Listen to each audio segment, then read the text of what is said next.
them too. I gotcha. Hey everyone! How's everyone feeling? Everyone feeling good? For those of you who don't know me, I'm Isabella Basby. I'm the student body vice president of UT Austin. I just come here to say that I'm so happy to be here. I'm also a public health major on the side, and I'm from Plano, Texas. And from a young age, my mom instilled in me the importance of civic engagement. I remember accompanying her to cast her early vote at a local election and being so fascinated by the process. And as a Black woman standing here, while many before me fought so hard for me to exercise my right to vote, despite the many barriers that still stand here today, I treat voting as an honor and a part of my civic duty. Although we know that voting is not an end-all be-all solution to solving every issue, we recognize that it's an important tool and a catalyst for positive change.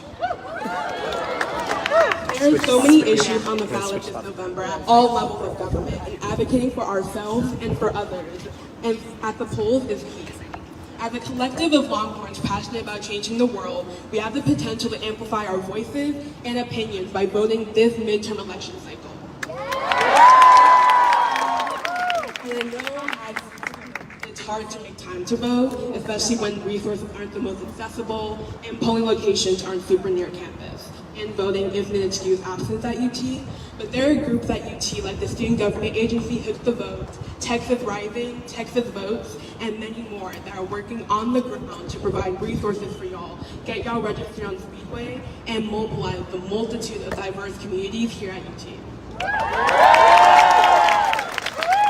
Lean on them and help empower your friends to vote, because your voice matters.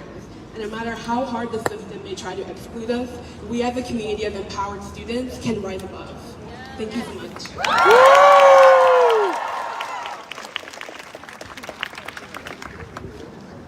Hello everyone, thank you for being here. My name is Corinne Fish. I'm the campus manager of Students for Beto here at UT. I just want to take a brief moment and introduce you to the student fellows on the campaign. I'm Ashlyn McNamara. I'm Daisy Hernandez. I'm Marina Garfield. I'm Catherine Hong. I'm Alina Khwaja. I'm Hussein Ali. I'm Matt McCoy. All right, and we have a birthday boy here today. We would like you to please sing happy birthday with us as we get him this cupcake, okay? All right. All right, y'all, here we go. 1, 2, 3. Happy birthday to you. Happy birthday to you. Happy birthday, dear Beto. Happy birthday to you.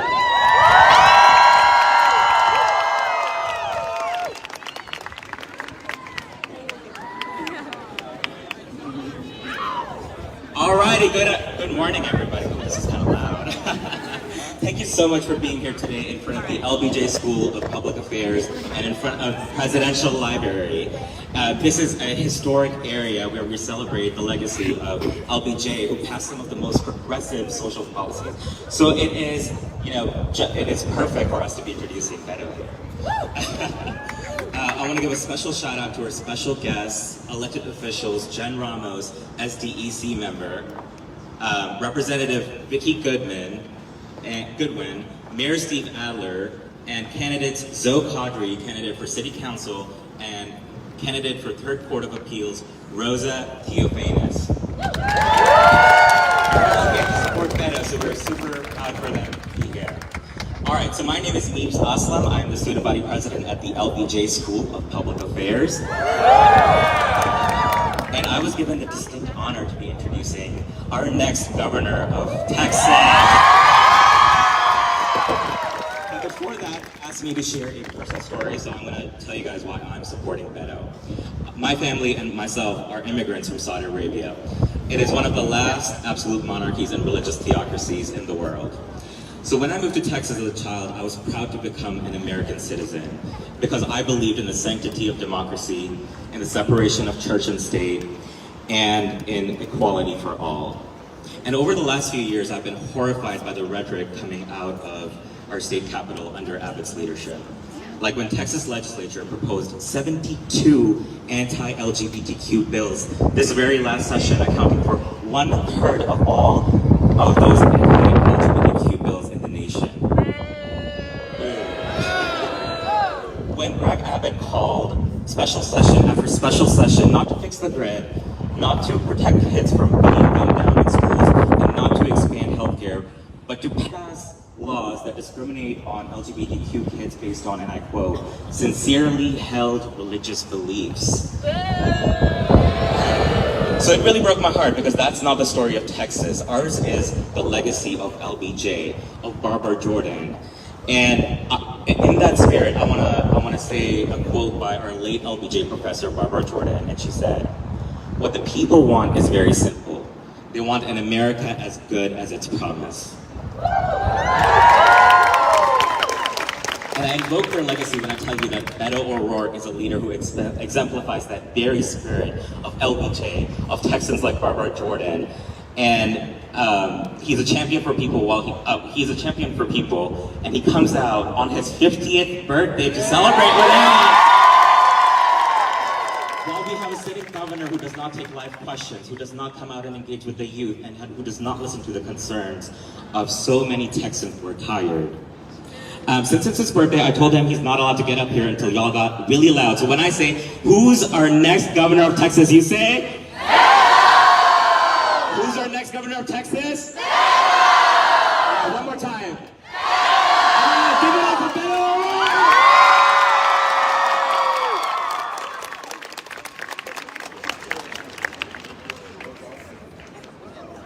All right, UT Austin. Let's hear it for Isabel and Meebs getting us started off. Corinne and these fellows for the birthday cupcake. And a reminder that I was born on this day 50 years ago. 1972. Personal computer had not yet come into existence. The automobile was just coming into fashion. It was really kind of a different world.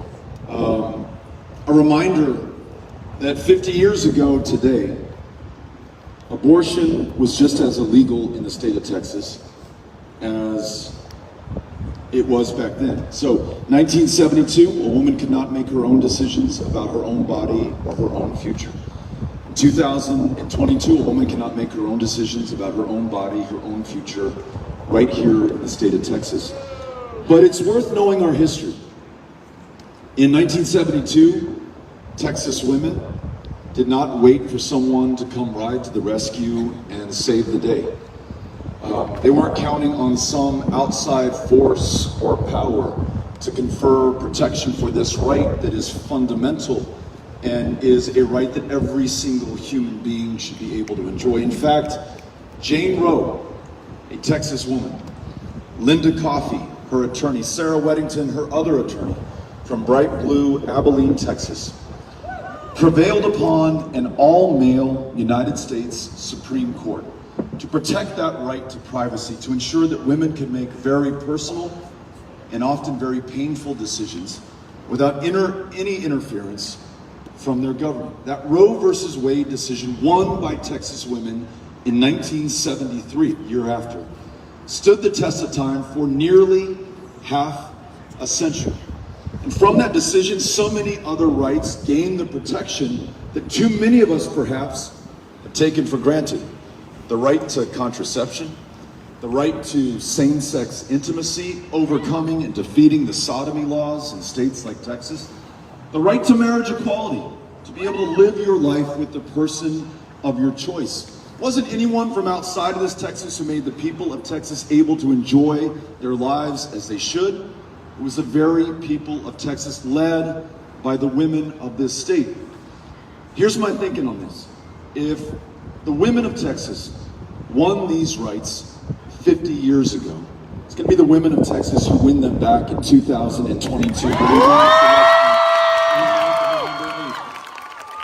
And it's a reminder that the challenges that we face today, so extraordinary, and we may be tempted to think unprecedented, we can overcome them. And we know that because we've overcome them before against much longer odds. Meebs was talking about the fact that we stand in the shadow of LBJ, figuratively and maybe literally in terms of who these buildings are named for. And we like to credit him, as we should, for signing into law not just the Civil Rights Act of 1964, but the Voting Rights Act of 1965. But how did he get there? For me, at least, the story begins much earlier in El Paso, Texas, my hometown. Any El Pasoans here? All right. El Chuco. 99 years ago in El Paso and in Austin and in every other county in this state, it suddenly became illegal for African Americans to vote. Now, it wasn't tell us how many bubbles are in this bar of soap or the number of jelly beans in this jar or cite the Texas state constitution in order to be able to win the right to vote. Literally in black and white, in statute passed by a majority of state legislators and then signed by the governor of the state in 1923, it read that if you were black, you could not vote. There's this black physician in El Paso who, in the next year, 1924, nonetheless pays his poll tax. This guy named Dr. Lawrence Nixon.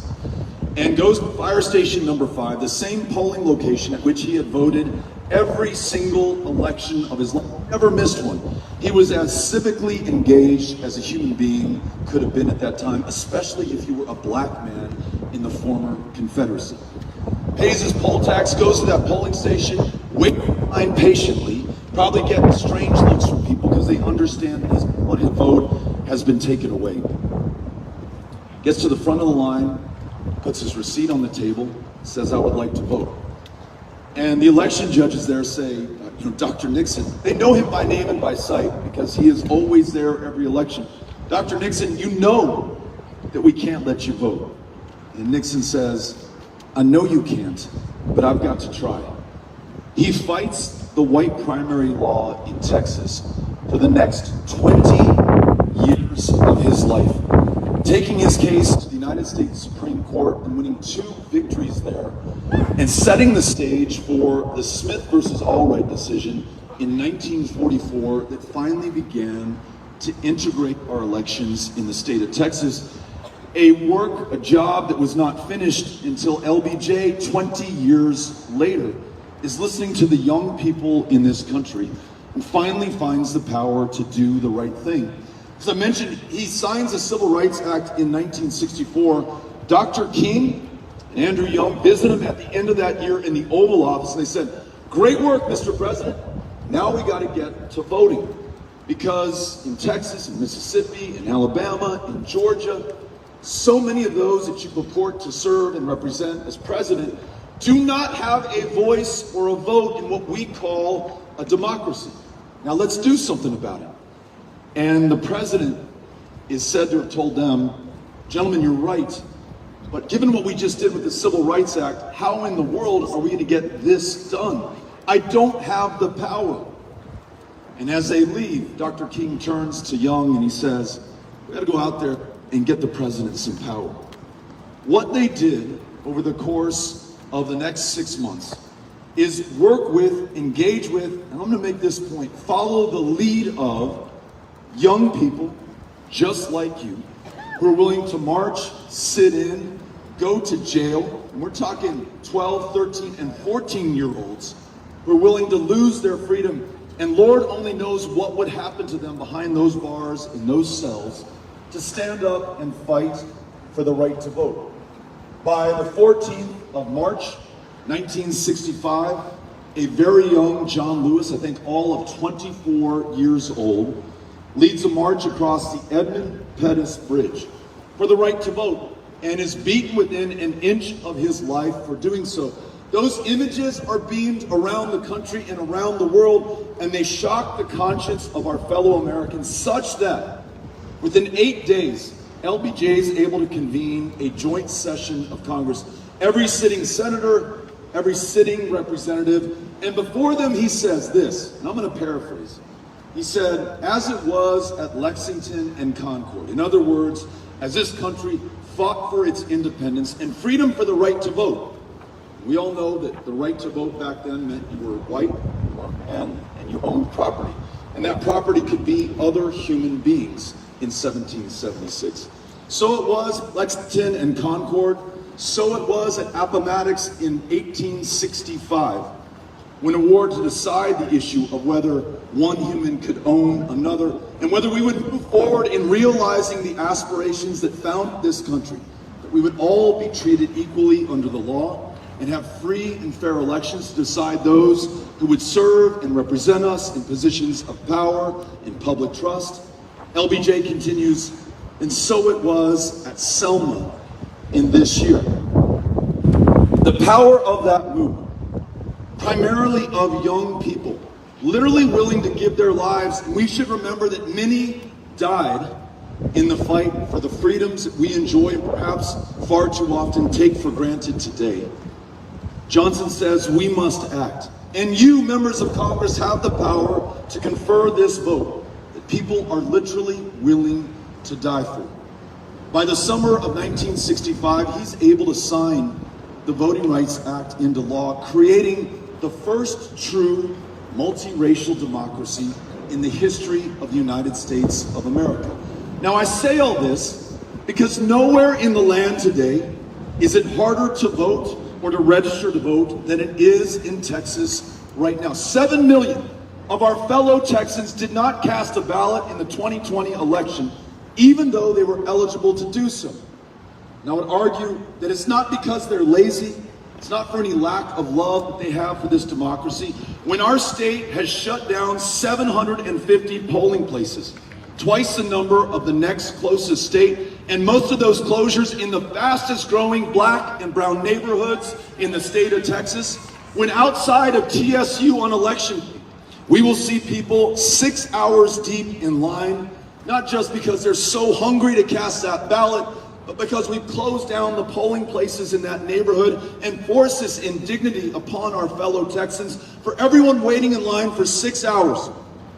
How many are working a job or 2 jobs or 3 jobs to get by, or raising their kids or taking care of their parents, or who say, the hell with that, I'm not waiting 6 hours in my own democracy to cast my ballot? A racial gerrymander that has drawn Texans out based on their race or their ethnicity to keep them from voting or to reduce the power of their vote. 1 ballot drop-off location per county, including in one like Harris, that has more people in it than the entire state of Nevada in the midst of a pandemic that killed 100,000 of our fellow Texans. And this March of this year, in this so-called democracy, 13% of the ballots cast by mail were rejected.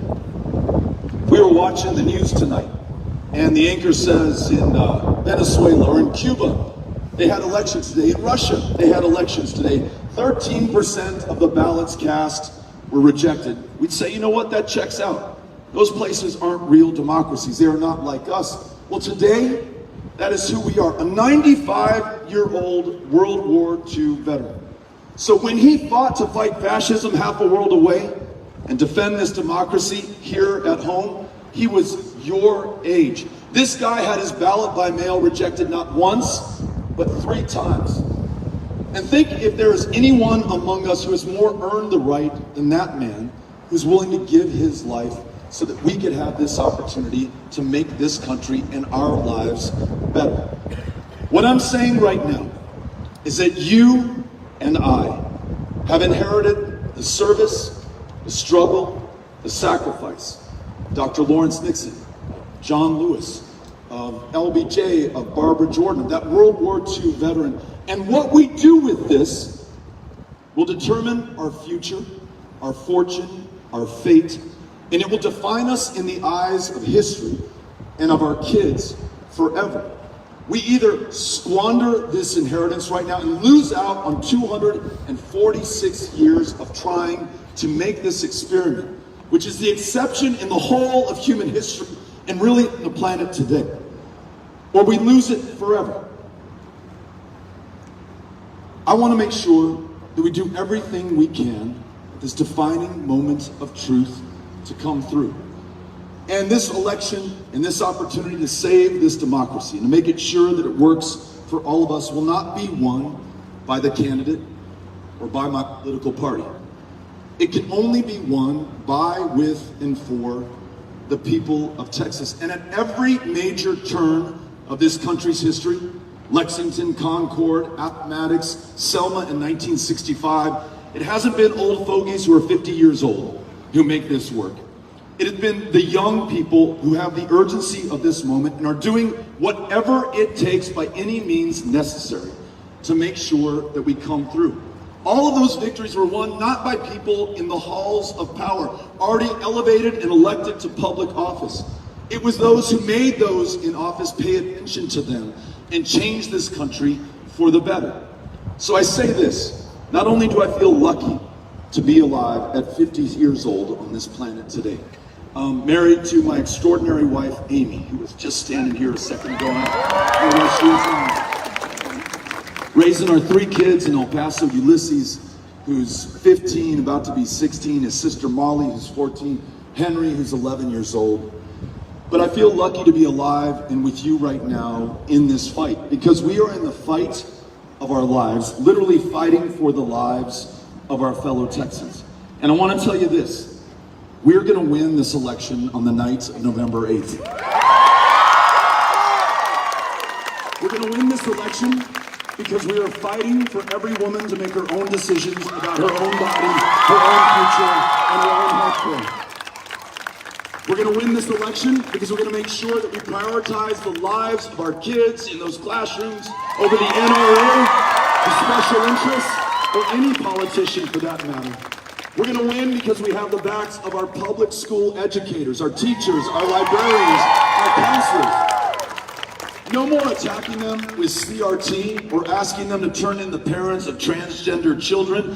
Pay them enough so they work just one job instead of 2 or 3, and cancel the STAR test in the state of Texas so they can focus on those kids in front of them. We're going to win because we're going to get our democracy back. Instead of allowing members of Congress to choose their voters, how about a citizen-led redistricting commission so every voter is drawn into our democracy? How about same-day and automatic and online voter registration? And let me try this one on for size. What if we replaced Confederate Heroes Day as a state holiday with Election Day as a state holiday?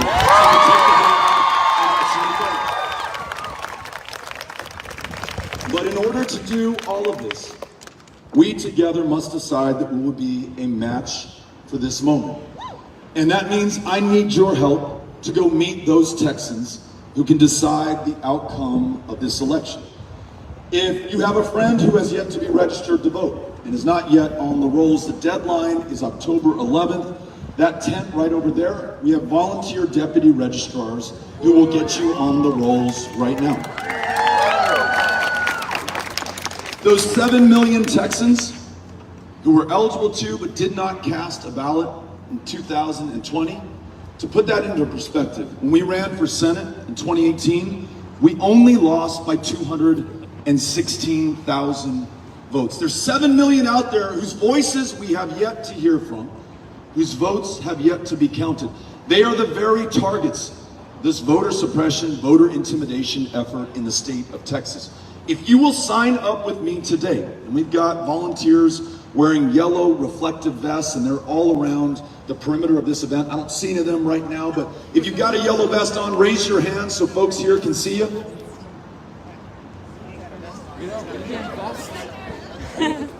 There's a table back here, I'm being told. Please find them, because you can join the more than 92,000 other people who have signed up for block walking shifts to be on the doors of those who've been drawn out. And here's the thing, you knock on their door and they answer, and face to face, eyeball to eyeball, human to human, in this deeply divided, highly polarized moment when, as you know as well as I, we're so consumed by our digital devices, a human being uniquely can break through. And in your own words, From your own heart, you describe the stakes of this election, why it's the most important of your lifetime and mine. I guarantee you, that person that you meet is far more likely to vote than they otherwise would have been. And here's the kicker. The very people who've been targeted for this suppression, this intimidation, the very people who Greg Abbott thought he had drawn out of this democracy, they will provide the margin of victory when we win this on November 8th. You all with me on this? Thank you for welcoming us so warm, so early on a Monday morning, celebrating my 50th birthday with me, and winning this election for the state of Texas. Les amo mucho. Muchísimas gracias. We're going to hang around for a little while. If anybody would like to say hello or take a picture, we want to make sure that we post that to prove that we existed. And to get the word out to our friends, family, classmates, and colleagues that we got to get out there to vote and to register to vote. Thank you for signing up and volunteering with us. Thank you all very much. Put them horns. If y'all would like to take a picture, we're going to be over by the flags. So if you want to start a line, our team is there to set up a line right there by the flags. Come on over and take a quick picture. For now.